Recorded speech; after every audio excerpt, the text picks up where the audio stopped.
Oke, berikutnya ya materi terakhir tentang dampak-dampak perubahan sosial. Dampak perubahan sosial tuh, Dek, secara garis besar itu mengakibatkan dua dampak. Satu dampak positif dan dua dampak negatif.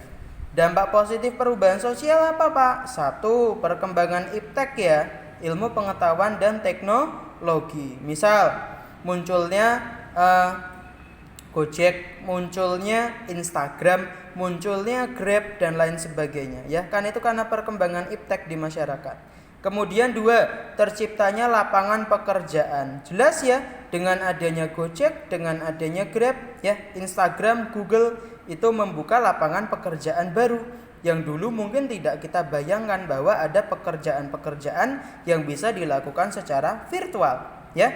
Kemudian yang ketiga, akan muncul atau terciptanya tenaga kerja profesional. Jelas ya, dengan adanya modernisasi atau automatisasi di bidang birokrasi pekerjaan itu mengakibatkan tenaga kerja semakin profesional. Misalnya dengan munculnya perubahan-perubahan dalam teknologi pekerjaan ya, munculnya teknologi Zoom meeting seperti saat ini kan mengakibatkan semua karyawan tetap bisa bekerja secara profesional walaupun dari rumah ya. Jadi adanya teknologi modern itu mengakibatkan tenaga kerja kita menjadi lebih profesional ya.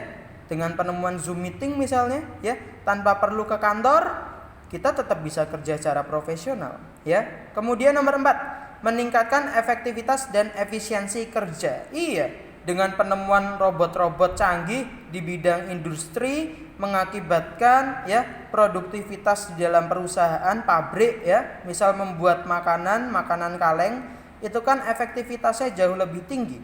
Efisiensi hasil yang dihasilkan oleh pabrik kan jauh lebih banyak ketimbang kalau harus menggunakan tenaga manusia.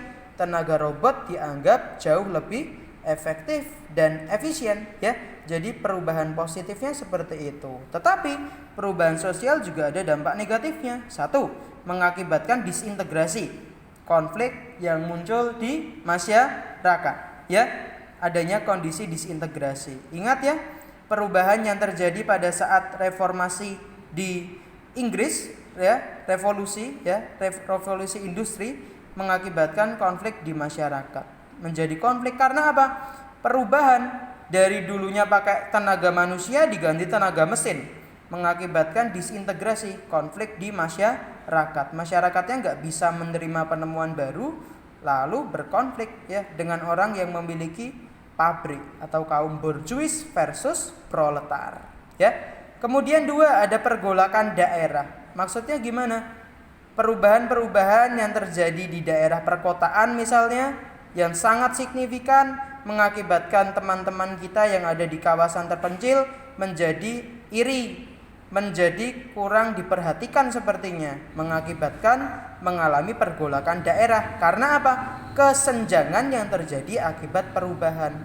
Kok yang dibangun kota terus, daerah terpencil kayak di pedalaman Papua tertinggal. Jadi muncul pergolakan daerah karena adanya kesenjangan sosial maupun ekonomi. Kemudian bisa memunculkan kenakalan remaja ya. Misalnya apa? Banyak penyebaran hoax ya. Kemudian banyak penyebaran video-video asusila misalnya yang dilakukan oleh remaja di internet ya. Itu kan dampak dari perubahan ya, karena teknologi yang semakin canggih membuat angka kenakalan remaja semakin meningkat. Dan terakhir, kriminalitas semakin tinggi sebagai dampak dari perubahan. Misalnya apa? Nanti muncul yang namanya hacker ya. Hacker itu kan dampak dari perubahan sosial di bidang teknologi. Mereka akan melakukan perampasan terhadap data-data rahasia. Itu kan namanya pencurian ya. Atau sekarang kita kenal dengan istilah cybercrime ya. Jadi seperti itu ya Dek, dampak perubahan sosial. Ternyata perubahan sosial bisa mengakibatkan dua dampak. Satu, dampak positif dan dua, dampak negatif. Seperti itu ya Dek ya.